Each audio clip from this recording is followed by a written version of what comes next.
To vibrating metal wires of same material, दो vibrating metal wires है same material के, same material बोला है, याद रखना थोड़ा सा, of length L and 2L। अच्छा, जब भी दो वायर दे दे तो 1 2 लिख दो, एक का लेंथ L है तो एक का लेंथ 2L है, एक का लेंथ 2R है तो दूसरे का लेंथ R है respectively. Two wires are vibrating with frequency N1 and N2, ये N1 से वाइब्रेट कर रहा है, ये N2 से।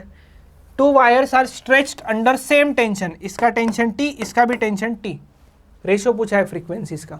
सबसे पहले सोनोमीटर वायर, सोनोमीटर वायर्स का फ्रीक्वेंसी क्या होता है, N is equals to 1/2L √T/μ। इसका एक और फॉर्मूला मैंने आपको लेक्चर्स में बताया हुआ है, 1/2L √T/ρ×A, याद करने के लिए बोला था।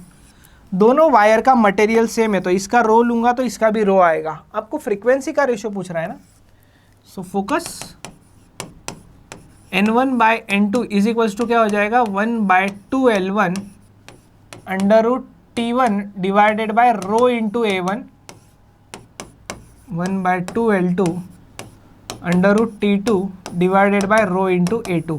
अभी कुछ चीज़ें सेम है इसमें, रो सेम है, रो कैंसिल, टेंशन सेम है, टेंशन कैंसिल, 2 2 कैंसिल। अभी क्या बचता है, जो बचता है वो लिखो एक बार, जो बचता है वो लिखो, N1/N2 is equals to L2/L1 inversely proportional है, और रूट में क्या बचेगा, A2/A1। अभी एरिया में तो रेडियस का स्क्वायर होता है ना, तो L2 कितना लोगे, L2 को 2L लोगे, L1 को L लोगे, अंडर रूट A2 को कितना लोगे, A2।